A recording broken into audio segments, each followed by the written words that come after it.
All right, here we go. Nerds together strong. That is the hashtag that I have here. Homework UH quiz 1, limits 1. Make an attempt by, you guys already probably did make an attempt, but make an attempt by the 17th. And let's turn it in on the 21st. So change that 19 to the 21st. And here we go. So the big deal here, guys, is do you know how exponential functions look like? Exponential functions, if you have something like y equals e to the power x, I hope that you guys know that that function looks like this. And if I had a function something like y equals 2 to the power x, which you'll see in a little bit, y equals 2 to the power x also looks like that. Make sure you're aware, and all this kind of goes hand in hand with like law of exponents and all that good stuff. So if I were to take this one in particular, and I would go to x and I would go to y, and let's say I just start at -2. So if I were to start at -2, I hope that you guys can tell me pretty quickly that that's 1/4.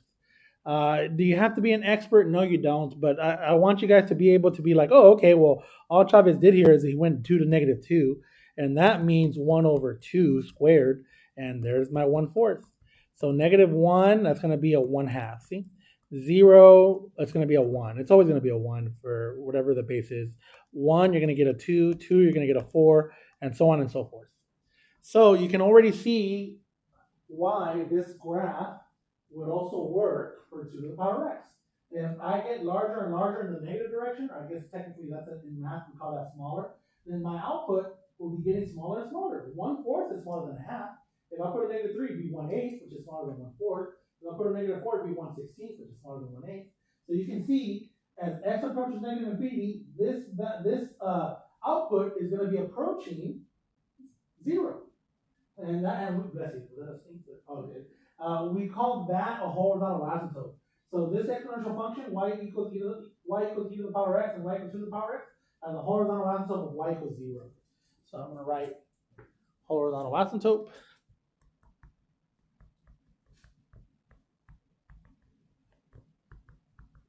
Y equals 0. If someone were to tell you what is the limit as x approaches negative infinity for e to the x, you would say, what would you say? Yeah. So hopefully you can see the connection.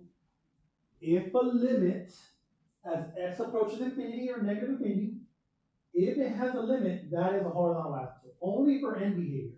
You can also call that end behavior as well for x approaching negative infinity. Of course, for x approaching infinity, you're unbounded. It approaches infinity, right? So if you were to go limit as x approaches infinity of e to the power x, you would say infinity.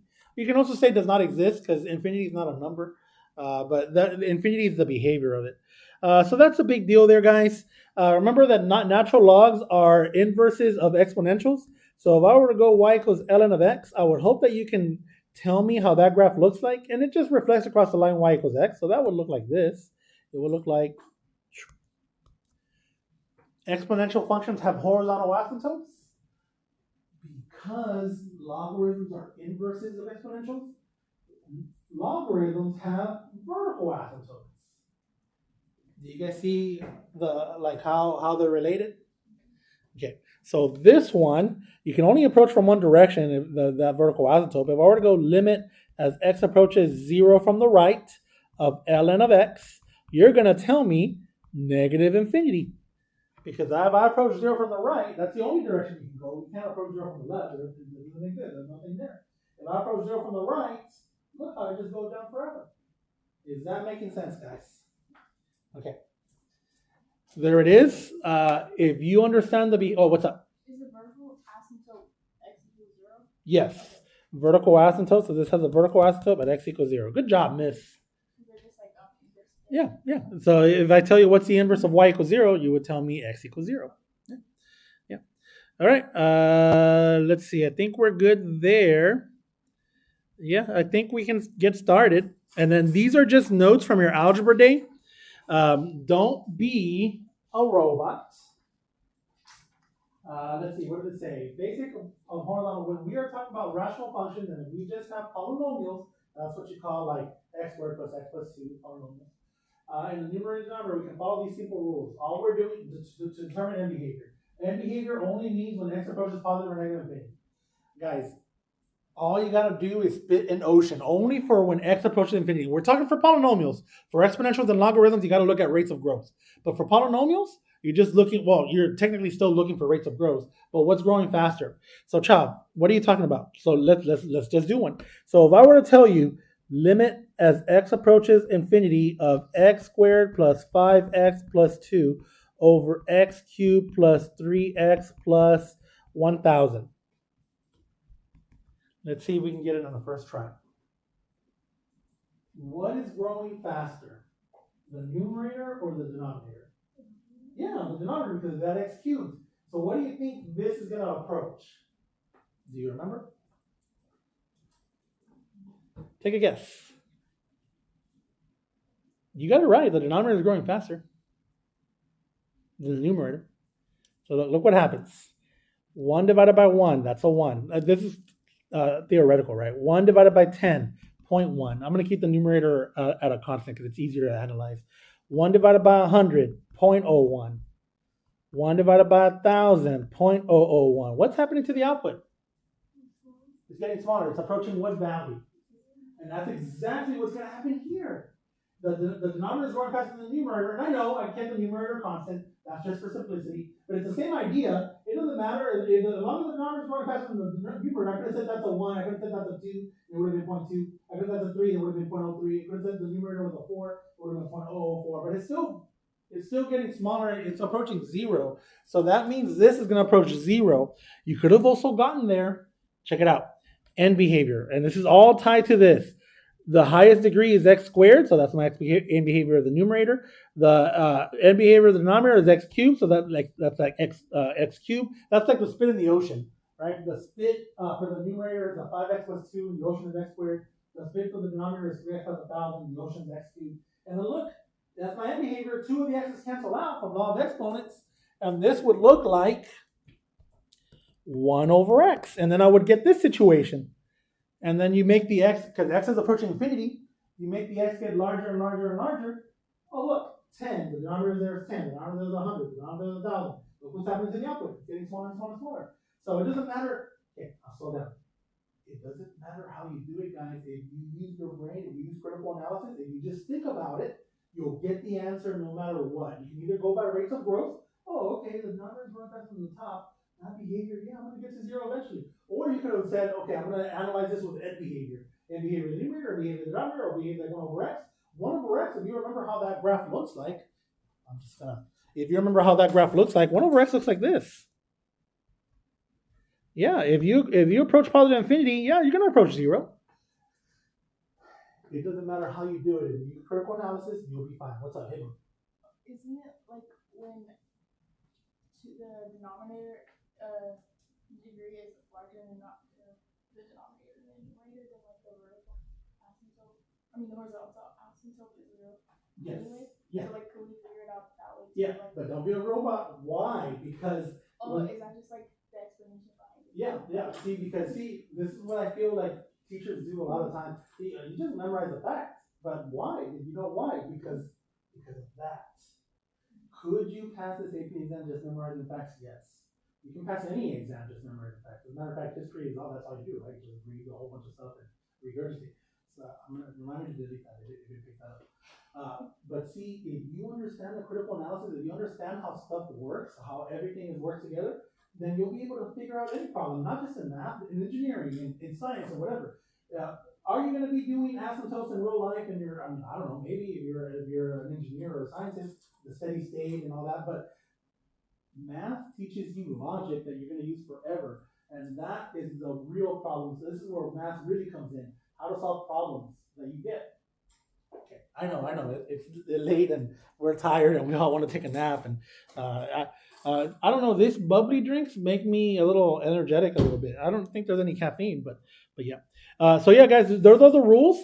If the degrees of the numerator and the degrees of the denominator are the same, by the way, that's also a horizontal asymptote. So that's also my horizontal asymptote, y equals 0. See? All right, so I think, oh, there's an answer right there. Let me delete that because we did it earlier. Okay, all right, let's see. Read this at your own time whenever you get a chance, but make sure you understand why. Don't be a robot. If you have questions with that, I know I explained it a little better with last period. I went through every scenario and then we had a fire drill. But I want to make sure that we finish this. So I'm gonna. Is it okay if we just go right into it? All right. So here we go. Letter A: limit as x approaches negative infinity for e to the x. Well, that graph y equals e to the x. I know you guys are visual learners. That graph looks like this. So if I approach negative infinity, this graph is going to approach what is the y value approaching? There it is. Y equals e to the negative x. That graph will look like this.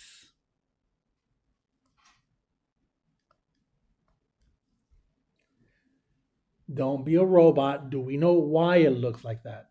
And you can be honest. What do you guys think? No? Yes? Do we know? I don't know why, but is it like the inverse? But no. No, let's talk about it. Remember this function right here? We said that this could be like this graph, y equals 2 to the power x. Okay, look what happens. Let me change this color. Look what happens if I write 2 to the power negative x. And look, I'm just going to make a table. And I'm going to start with a negative number, negative 2. Well, if I put 2 to the negative 2, that negative cancels out, negative times a negative, and I just get 2 squared. So that would be 4. Yay and nay. Okay, if I put negative 1. So 2 negative 1. Oh, that's just going to be 2 to the power 1, so I'm going to get 2.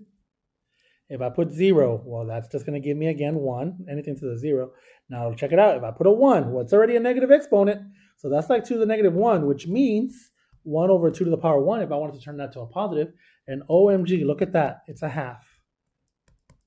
If I put 2 to the power negative 2, that's like 1 over 2 squared. And OMG, that's a fourth. If you take a number that's bigger than 1, remember, it has to be bigger than 1. E is bigger than 1.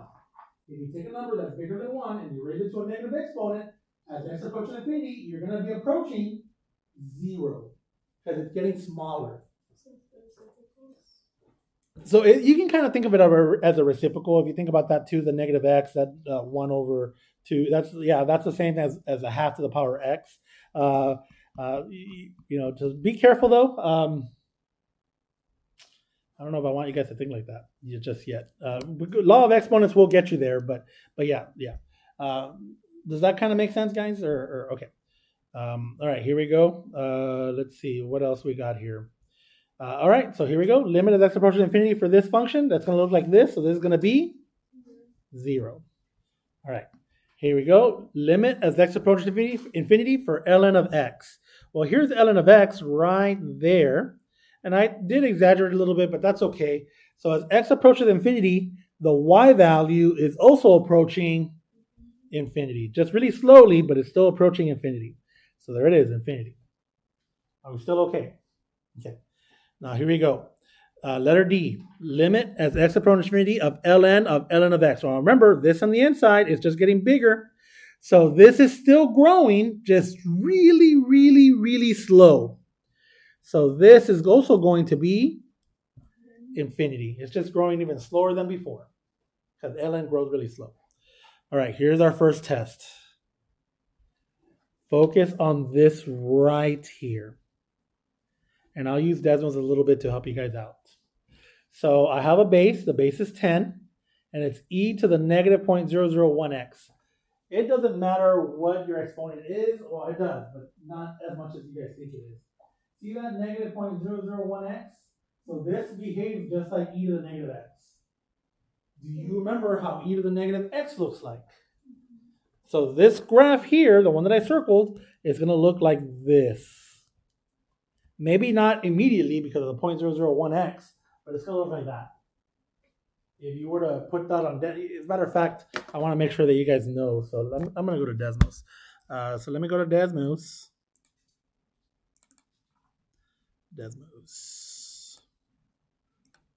And I'm going to type in f of x equals 10e to the negative 0.001x. And the reason why you can't see it, and it looks, I know, but if you were to, you can look, there it is. See, there we go. If you were to zoom out, see? So, and this is the hard part, guys.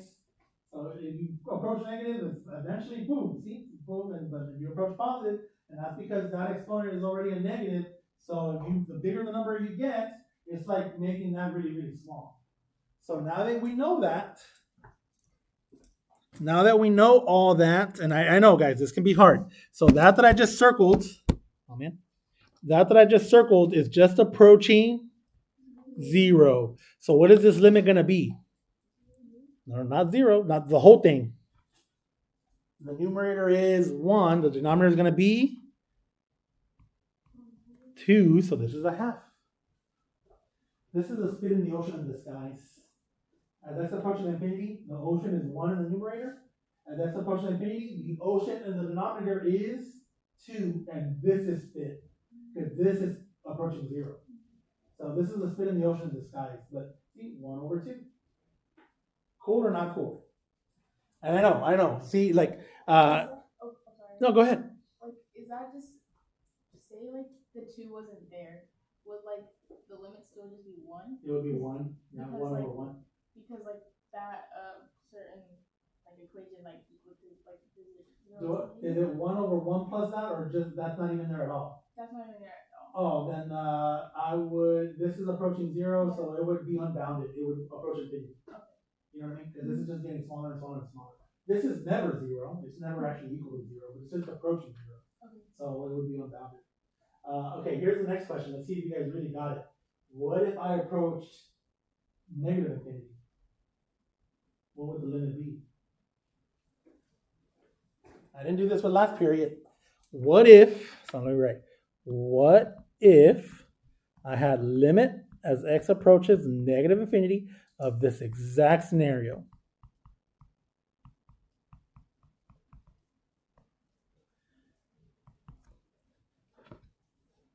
What do you think it would be?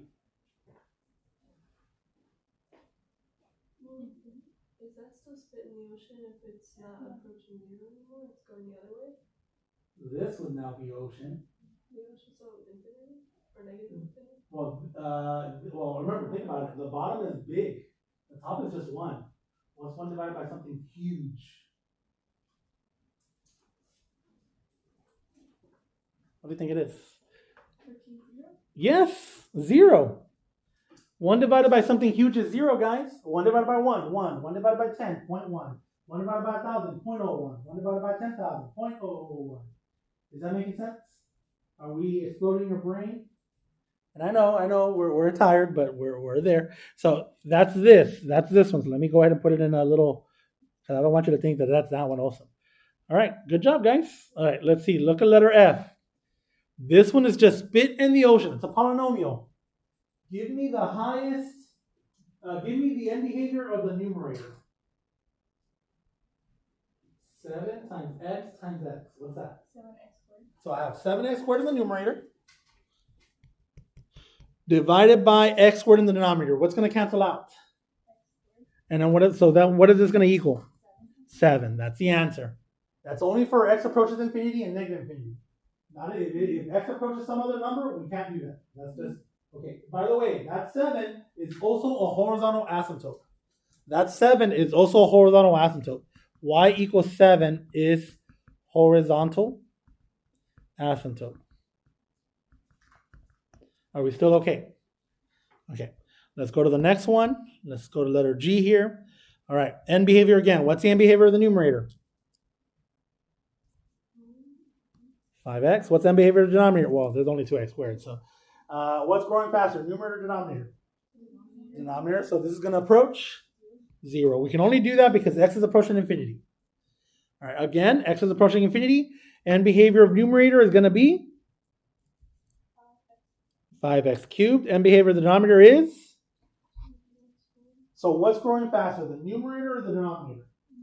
Because the numerator is growing faster than the denominator, this is going to be unbounded. So it's just getting bigger and bigger and bigger as x gets bigger. So this is going to be infinity. Is that making sense to you guys? All right, here we go. Letter I. End behavior of numerator is going to be? End behavior denominator is going to be? Yeah, and I'm only saying end behavior because x is approaching infinity. So what is this going to approach? 7 over 2. The 34x minus 3.59 is spit, and so is the 350x plus 3.51. That's also spit. We can also challenge this if you want to see with a table, and you can see what's happening as x gets really large. That's what we're going to do in notes 2. What's up? Okay, I had a question for this one.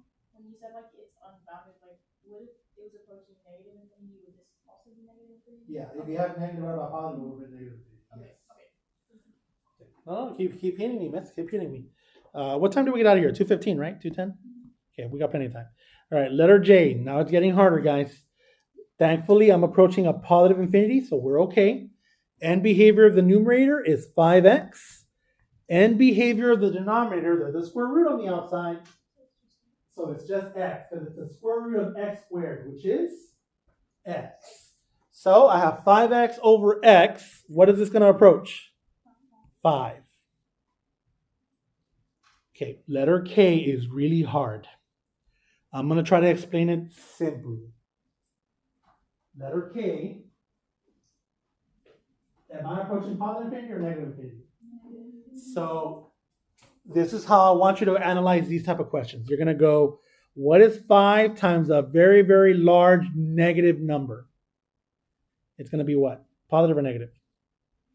So the end behavior for the numerator is the negative 5x. Let me explain it again what I did. I'm doing end behavior, but I want you to know that the x values, I'm approaching a large negative number. You can also say it's getting smaller, but in physics, the magnitude is large in the left direction, I guess. I'm approaching a large negative number, so positive times a negative is a negative. Are we okay with why that's a negative 5x? Okay, now look at the denominator. You have a square root, but notice you're gonna focus on that x squared because that is the highest degree. I just noticed I didn't even put okay, it doesn't matter because that's the highest degree x squared, but it's a large negative number that I'm squaring. So a large negative number, when you square it, it turns to a positive, and then when I take the square roots, what's the square root of a positive number? Is it going to still be positive? Yeah, so this is like saying negative, parentheses, negative x. I'm squaring it, so it turns to a positive, and then I'm square rooting that positive number, so it's back to positive.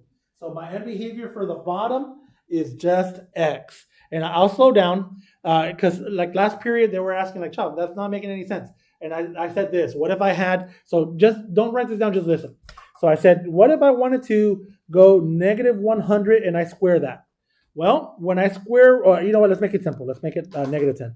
Negative 10 and I square that. When I square negative 10 times negative 10, that's going to be a positive 100. What's the square root of 100?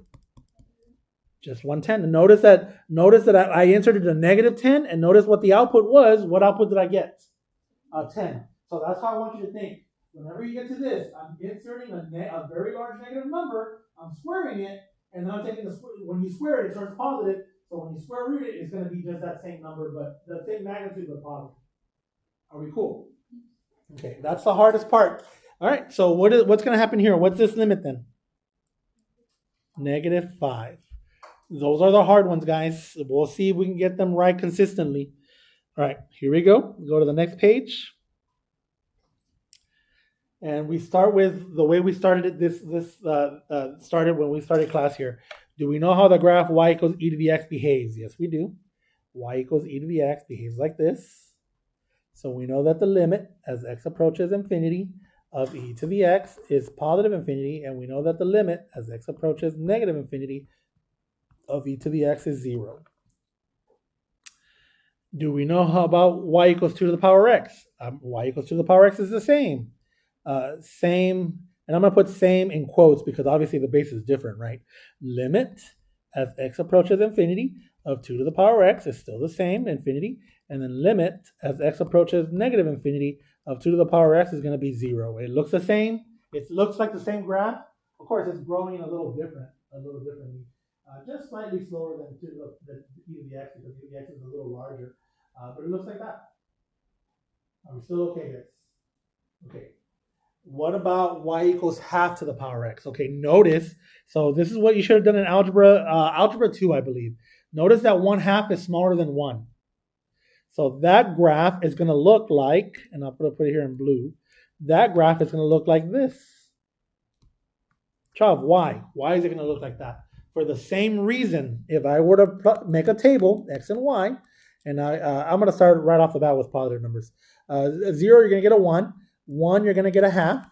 2, you're going to get a fourth. See? So what happens when you take a number smaller than 1, but between 0 and 1, and you keep raising it to a power, the power 2, the power 3, the power 4. Every time X gets larger, the output gets smaller. Does that make sense, guys? Yeah, that's going to be pretty important in statistics when you guys take that class. You'll be fine. Are we okay? Okay, so here we go. What happens if we add a transformation like this? So 2 to the power negative x. Well, instead of looking like this, instead of looking like this is 2 to the power positive x. It's going to look like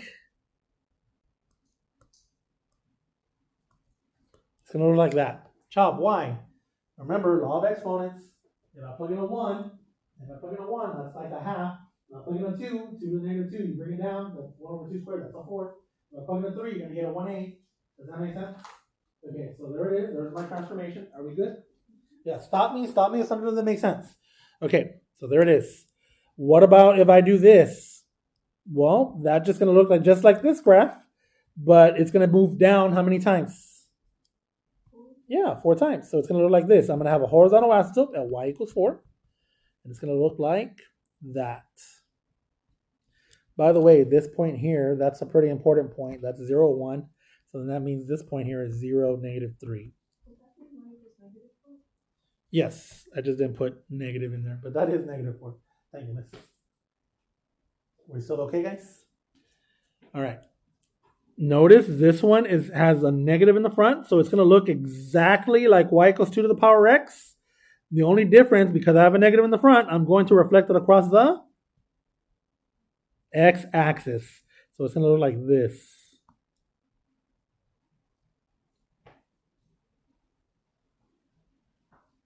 If you can understand these basic transformations, there is another one if you can shift the exponent, but don't worry too much about that. If you can understand those transformations, you will be good. What's up? Why is can you just go over why the y equals 2 negative x is kind of similar to that half? Yes. X is just because of big law of exponents. Okay. Yeah, because So yeah, just see if you were to put a 1 in there, that's like 2 to the power -1, which is like 1 over c. So there's your half. If you put a 2 in there, then it's going to be a 2 to -2, which is like 1 over 2 squared. Oh, look, there's your, see? So because of law of exponents, you have a negative there. So if you have a positive number you're putting in, it's going to force it to be a negative exponent. And, yeah, no, hit me. Okay, here we go. Here's the hard part. We only got to this one. And then the fire drill happened. All right, let's see. You guys ready? So we'll do it in 2 steps, and then we'll see if we can do it in less steps.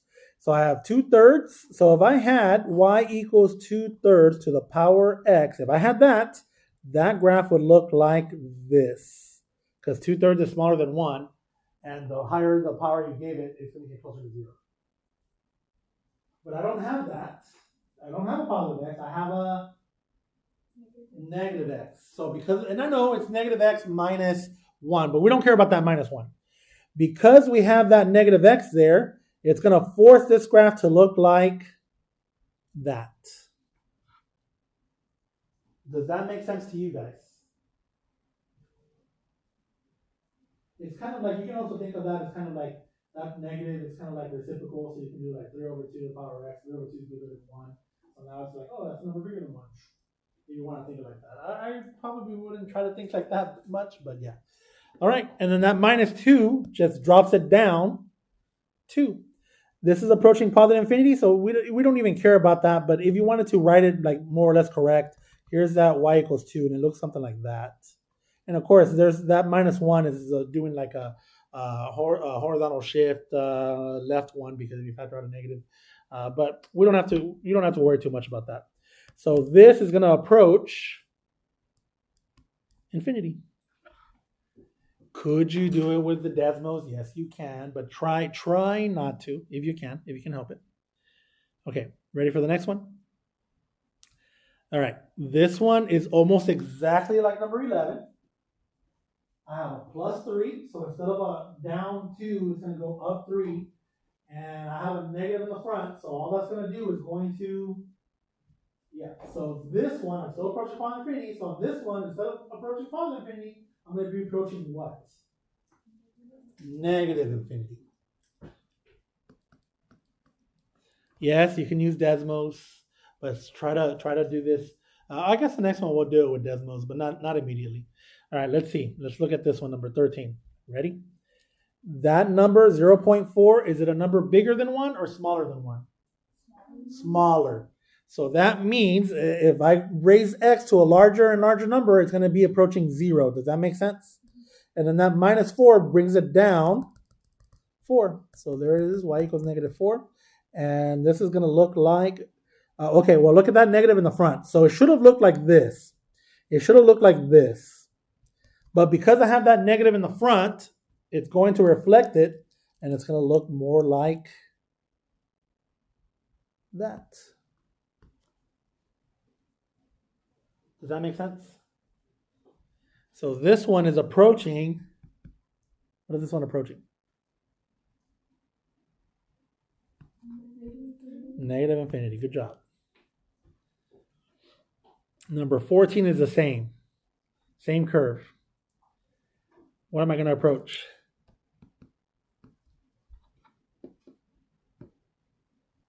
Actually, not 0. What was my vertical shift?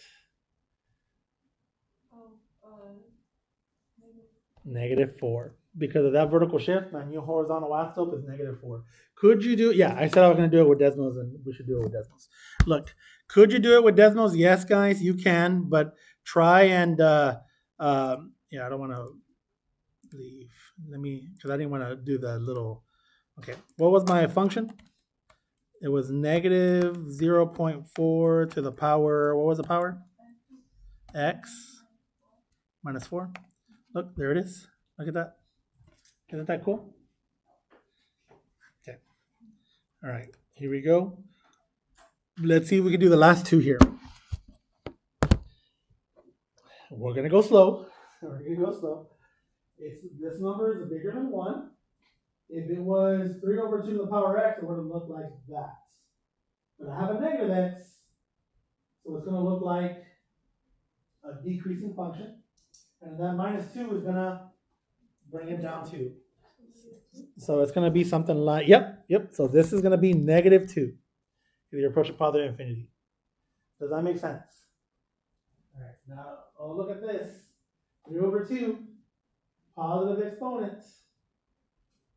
So this one's going to look like increasing. So what is this number going to approach? Infinity. Oops. Infinity. Do you see how we're doing it, guys?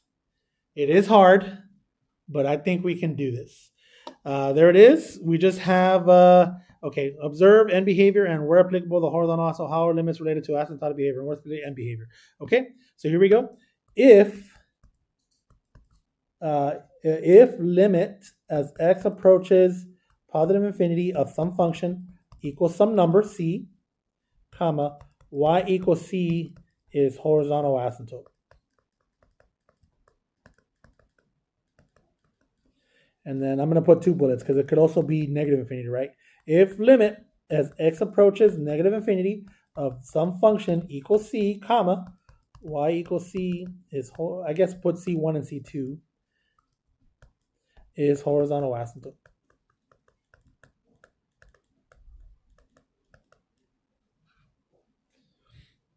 So we at least finished horizontal asymptote. We have not finished vertical asymptote. Do I go? Yeah, we go over that next. I don't think we have enough time though, guys, because we only got 2 minutes. So let me go ahead and stop this, or pause it at least. All right, guys, here we go. Let's continue. Let's see. It says, all right, now let's chat about vertical asymptotes. There's a graph from yesterday. Well, it's actually the graph from the first day of school, right? Let's approach x equals 3. So here's x equals 3. from the left and right out an expression in limit form. Okay, well, if I approach x equals 3 from the left and I look at this curve, I'm approaching negative infinity. So limit as x approaches 3 from the left of this function, f of x, equals negative infinity. There it is. That's it. Let's approach x equals 3 from the right and write out an expression in limit form. So if I approach x equals 3 from the right, I notice that we're approaching positive infinity. So limit as x approaches 3 from the right of this function is going to be positive infinity. Observe the behavior as we approach an infinite discontinuity. More on discontinuity in notes 2. Yeah, so that's what we're doing hopefully tomorrow, guys. How are limits related to asymptotic behavior in this situation? All right, so if you have an infinite discontinuity like this, that means that as you approach from one direction, it's going to either approach positive infinity or negative infinity. And then there's what we were talking about last time about a hole. Holes also called them removable discontinuity. We'll talk about that more as we get more advanced, guys. So that there it is, guys. So putting all this together, we conclude about horizontal vertical asymptotes, how they relate to limits. Okay, well, for vertical asymptotes, if limit as x approaches some specific value, c, from one direction, plus or minus, put a plus there, f of x, so that means I'm approaching from the right-hand side. If you get a positive infinity, or if limit as x approaches c from the left-hand side of f of x, plus or minus, by the way, you get plus or minus infinity, that means you have a vertical asymptote at x equals c. Now be careful, sometimes you have piecewise functions, and it's not quite like this. So that means x equals c is a vertical asymptote. Now, like I said, be careful for piecewise functions. It's possible that you can have something like this where, like, let's say, boom, like that, and then, see? So this one is you approach limit as x approaches c from the left-hand side, it equals whatever that value is. I put an L there. But if I approach from the right-hand side, notice that as I approach c, that's a c there, it approaches negative infinity, so it would still be considered a vertical asymptote. So there it is. That's how you do vertical asymptotes. And for horizontal asymptotes, guys, remember what we talked about earlier. For horizontal asymptotes, it's the limit as x approaches either a positive infinity or a negative infinity. So because it's end behavior. So if I approach some specific value, I just put c there, or limit as x approaches negative infinity of that same function. I approach. I guess I'll put C1 and C2 because it's possible you can have at most 2 horizontal asymptotes. That's the most horizontal asymptotes a function can have, guys. At most, it can just have 2. You're just or none, right? It's possible you can have no horizontal asymptotes. So there it is. So y equals C1 and y equals C2 would be considered horizontal asymptotes. All right, guys. Hopefully that made sense to you guys. Give it a thumbs up if you kind of feel like you got some good stuff out of this. I guess you can give it a thumbs down if you felt like this wasn't worthy. Just let me know, guys. Put in the comments what we're confused about, and I'll try to reach out ASAP and see if you can swing by in the mornings or during lunch or after school, and we can talk about all this good stuff, guys. All right. I'll see you guys later. Bye-bye.